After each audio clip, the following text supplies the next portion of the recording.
Allez, bonjour à tous, j'espère que vous allez bien. Jeudi 21 novembre 2024 et on est parti pour une nouvelle analyse du marché des cryptos avec ce matin, encore une nouvelle fois, un nouvel ATH de Bitcoin à quasiment 98 000 dollars. Là, c'est vraiment incroyable, il n'y a plus rien qui l'arrête. Et dans cette vidéo, comme d'habitude, on va regarder ensemble comment ça a évolué depuis la dernière fois. On va regarder ce qui peut nous attendre pour les prochains jours, que ce soit sur Bitcoin ou sur les altcoins. Et justement, à propos des altcoins, j'ai relevé plusieurs alts qui sont déjà dans la zone de surchauffe sur mon Dynamic Rainbow 50. Et donc ça ne veut pas dire qu'elles iront pas plus haut, mais si vous les avez en wallet, eh bien vous pouvez pourquoi pas prendre des TP dessus, puisqu'elles arrivent sur des niveaux qui sont déjà assez intéressants. Allez, avant de commencer cette vidéo les amis, rien à voir avec les cryptos, mais j'ai lancé il y a quelques jours ma chaîne d'échecs. Donc si les échecs vous intéressent, ou simplement si vous êtes bien sympa et que vous avez envie de soutenir le projet, eh bien n'hésitez pas à cliquer sur le lien Linktree en description, et à rejoindre ma chaîne d'échecs, et ça me permettra comme ça de la développer un peu plus rapidement.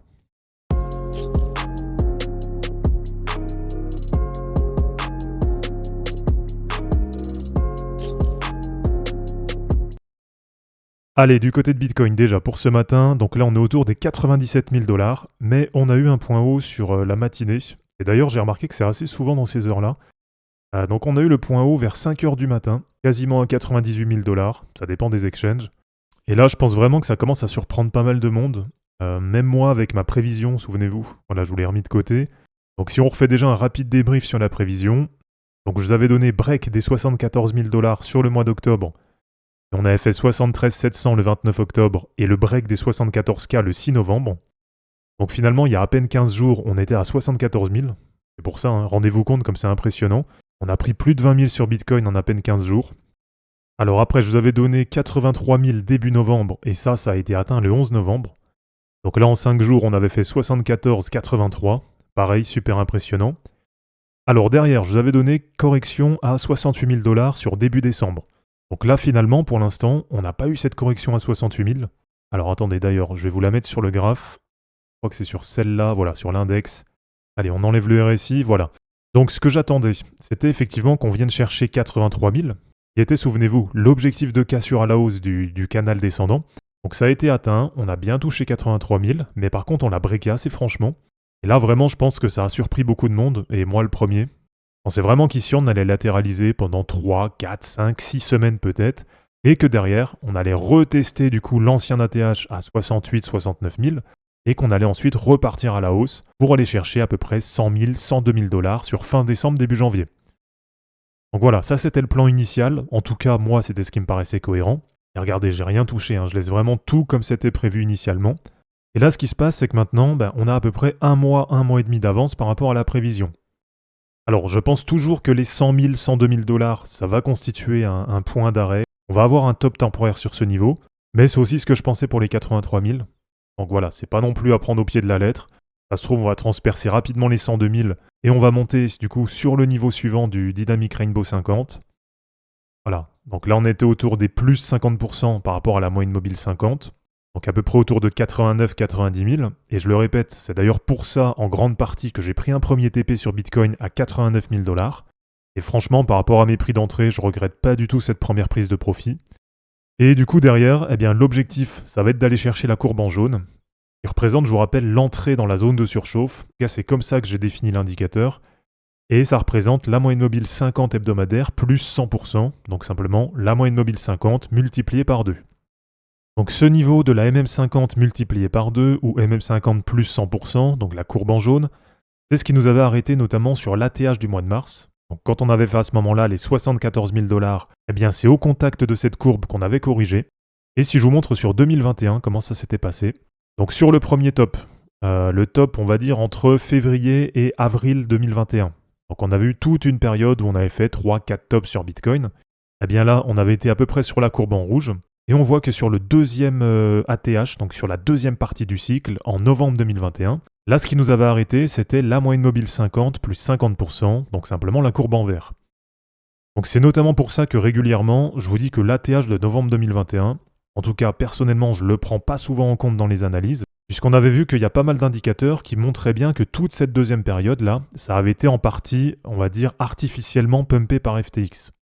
Là en fait, pendant toute cette partie, pendant toute cette période, Il y a eu pas mal de manipulations, il y avait FTX qui vendait des coins, qui faisait pumper, etc. Et du coup, ça a permis d'aller faire un deuxième ATH, en tout cas une deuxième partie de cycle, alors que sur pas mal d'indicateurs, eh bien normalement, le bull run il a été terminé ici. Et c'est pour ça que de mon côté, quand je vous donne mes prévisions là pour ce cycle, en tout cas pour le top sur Bitcoin, eh bien je vous donne souvent comme période à peu près fin mars, début avril. Et je sais qu'il y en a beaucoup qui me disent mais non, c'est pas cohérent parce que l'ATH de 2017 c'était en décembre, l'ATH de 2021 c'était fin novembre. Donc sur ce cycle, on aura sûrement un ATH sur la fin d'année 2025.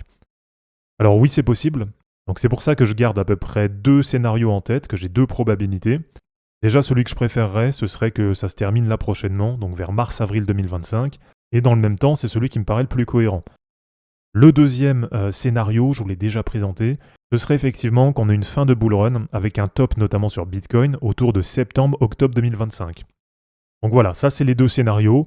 Et après en termes de prix, pour l'instant, moi je reste toujours sur le scénario que je vous donne depuis un moment, à savoir de voir un Bitcoin autour des 175 000 $ sur le cycle. Alors si on atteint 175 000 $ du côté du Dynamic Rainbow 50, là on voit que les courbes elles continuent à monter. Alors ça va dépendre de quand on va y arriver. Mais ces 175 000, ça peut correspondre soit à la courbe orange, là dans le cas où on y soit assez rapidement, ça va correspondre à celle-là, ou soit à la courbe en jaune, voilà, puisqu'elle va continuer à monter tranquillement. Donc si on atteint ces 175 000, bon sachant que c'est pas sûr du tout qu'on les atteigne, bien sûr, mais si on l'atteint sur la période septembre-octobre 2025, je pense qu'on s'arrêtera sur la courbe en jaune. Et si on l'atteint là sur la première partie du cycle, on va dire, sur mars-avril 2025, eh bien là, je pense que ça correspondra à peu près à la courbe orange. Alors la courbe rouge, qui d'habitude représente à peu près l'ATH de Bitcoin sur un cycle, aujourd'hui, elle est déjà à 185 000 $. Donc le temps qu'on l'atteigne, en tout cas si jamais on l'atteint, il faut se dire que ça nous fera un ATH de Bitcoin qui serait probablement au-dessus des 200 000. Mais voilà, si on se remet un petit peu dans le contexte actuel, je pense qu'il y a très peu de monde là qui pensait qu'on allait atteindre quasiment les 100 000 sur le mois de novembre. Donc le prochain niveau qui va nous intéresser, si on prend en compte bien sûr qu'il n'y aura pas de correction à 68 000, et qu'on est déjà quasiment à 100 000, 102 000, là je pense que sur fin décembre, début janvier, ça va être largement atteint. Donc en tout cas, le niveau qui nous intéresse après, eh bien ça va être une correction avec un probable retest autour des 83 000 $. Et ça, initialement, je l'attendais vers à peu près la mi-janvier. Donc si on corrige à 83 000, ça voudrait dire du coup revenir sur l'ancien niveau de cassure du canal ascendant. Donc ça paraît peut-être pas comme ça vous paraît peut-être pas très élevé, mais une correction à 83 000, ça voudrait dire quand même à peu près moins 15% sur Bitcoin. Donc quand on est en bull run, un moins 15% c'est totalement cohérent. Et je vous dirais même que régulièrement, en tout cas 2-3 fois pendant la hausse, si vous regardez l'historique, vous avez régulièrement des moins 30, voire même moins 35, moins 40% pendant un bull run. Donc là, à partir de maintenant, si on venait à avoir par exemple un moins 30%, eh bien ça nous ramènerait à peu près sur le niveau que j'attendais. Donc à peu près sur les 68-69 000 $. Mais pour l'instant, franchement, vu la dynamique, je pense que ce niveau, il va pas être retesté maintenant. Et si on venait avoir une correction, sachant que sur Bitcoin, on le voit, c'est quand même très fort, pour l'instant, je vais dire qu'il n'y a pas non plus beaucoup de raisons qu'on passe en dessous des 83 000. Allez, si je vous montre un petit peu ce qu'il en est sur les autres cryptos, donc notamment sur Ethereum, là pour l'instant, on est toujours dans la zone d'accumulation. Donc là pour l'instant sur Ethereum, il n'y a rien à signaler, il n'y a pas beaucoup de mouvements sur la semaine. Et si on va sur les total market cap, donc pour vous montrer que le bull run, il est très loin d'être fini, puisqu'on est très loin d'avoir atteint des niveaux de surchauffe sur les total market cap. Donc sur la Total 1, on est en train d'approcher le premier niveau en vert, donc autour des 3300 milliards de dollars. Et je vous rappelle d'ailleurs qu'on est actuellement sur un ATH sur la Total 1, donc sur le market cap total des cryptos, aux alentours des 3150 milliards de dollars. Donc là pour l'instant, même si sur Bitcoin ça a déjà bien avancé, je pense que le bull run il est très très loin d'être terminé. Je pense même d'ailleurs que ça fait que commencer. Et en termes d'objectifs, eh bien je vous rappelle que le premier niveau que j'attends sur la Total 1, ça va être aux alentours des 5750 milliards de dollars. Donc là pour moi, tant qu'on n'atteint pas, on va dire 5750 milliards de dollars, eh bien je considère que pour l'instant, on est toujours dans une phase de hausse, mais je considère qu'on n'est toujours pas dans une phase sur laquelle il faut prendre des profits sur la majeure partie des cryptos. Alors sur la Total 2, là c'est le total market cap des altcoins, eh bien on voit bien effectivement qu'il y a du retard par rapport à la Total 1, puisqu'on vient tout juste de sortir de la zone d'accumulation. Donc là c'est pareil, on le sait, pour l'instant, à part Bitcoin et quelques altcoins, il n'y a pas grand chose qui performe. Donc on est encore pour le moment très loin d'une prise de profit sur les altcoins, et on est notamment très loin encore d'avoir vécu une belle période de alt season. Et sur la Total 3, donc le total market cap des altcoins sans Ethereum, eh bien ça ressemble un petit peu, on va dire, à ce qu'on a sur la Total 1. Et si on compare avec les bull runs précédents, eh bien on est encore très loin des niveaux de surchauffe et donc très loin des niveaux de prise de profit sur les altcoins. Allez, si on fait un tour les amis sur le cycle repeat, et qui finalement au fil du temps commence à paraître de plus en plus cohérent. Donc voilà, on est ici sur les pointillés, et on est à peu près, on va dire à quoi? Allez, 35-40% de la hausse, en tout cas en termes de temporalité. Et donc si la suite du cycle, elle se passe comme le cycle précédent, eh bien là ce qui est prévu, c'est que par exemple sur la fin janvier, on soit autour des 280 000 $ sur Bitcoin, et qu'on atteigne un premier top autour des 320 000 $ sur la fin mars 2025. Donc là vraiment en termes de temporalité, on va dire que cette suite de cycles, ça correspond exactement à ce que j'attends. Mais par contre en termes de prix, voilà, je le répète, moi je trouve que 300 000 $ c'est vraiment trop élevé. Et même si j'aimerais que ça arrive, en tout cas me concernant, j'aurais pris des profits bien avant, et je reste sur mon objectif de voir Bitcoin à 175 000 $ sur ce cycle. Allez, pour terminer, donc je vais vous montrer quelques altcoins, comme je vous ai dit, qui sont déjà dans la zone de surchauffe sur le Dynamic Rainbow 50. Et pour répondre à une question qui revient souvent, donc cet indicateur, je vous l'avais partagé sur TradingView, je l'ai même partagé 2 ou 3 fois, mais à chaque fois derrière, TradingView le bloque. Donc c'est aussi pour ça que je vous le montre en vidéo et que régulièrement, je vais vous faire des points comme ça pour vous montrer quelle crypto arrive dans la zone de surchauffe. Alors la première que j'ai notée, bon c'est pas du tout en ordre alphabétique ou quoi, voilà c'est WBT, donc White Bitcoin, qui est bien arrivé dans la zone de surchauffe. Et alors je le rappelle, ça veut pas dire qu'elle ira pas plus haut, mais en tout cas dans cette zone, eh bien ça veut dire que vous avez déjà un bon premier niveau de prise de profit. Alors ensuite vous avez par exemple Sui Network qui est arrivé dans la zone de surchauffe, et ça je vous l'avais partagé plusieurs fois, que perso à partir de 3,70, 3,80 j'avais envie de prendre un TP, et bon finalement je l'ai pas pris. Mais voilà, il s'avère une nouvelle fois que l'indicateur il est quand même bien pertinent. Et quand on est venu toucher la courbe en rouge, donc qui représente, je vous rappelle, la moyenne mobile 50 hebdomadaire plus 200%, c'est simplement la moyenne mobile 50 hebdo multipliée par 3, et bien à ce moment-là, on est venu toucher un top temporaire sur Sui. Et je vous rappelle que la zone de surchauffe, eh bien pour moi, elle commence sur la courbe en jaune, et elle va jusqu'ici, donc jusqu'à la moyenne mobile 50 multipliée par 3. Alors ensuite, une autre crypto qui est dans la zone de surchauffe, c'est Dogecoin. Voilà, et une nouvelle fois, on voit la pertinence de l'indicateur, puisque au contact de la courbe en rouge, pour l'instant, on a des mèches, donc c'est en train de très légèrement corriger. Ensuite, une autre là qui est dans la zone de surchauffe, c'est XLM Stellar Lumens. Et là, pour l'instant, elle n'est pas encore venue chercher la courbe en rouge.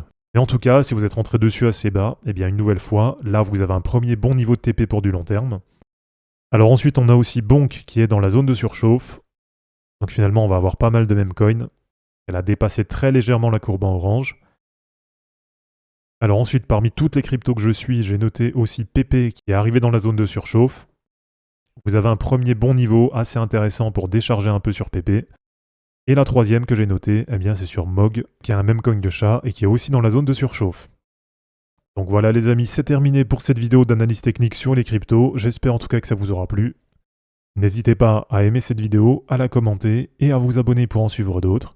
Je vous rappelle que dans la description de cette vidéo, vous allez retrouver tous les liens utiles et les liens pour me soutenir. Et je vous dis à bientôt pour une prochaine vidéo. Ciao!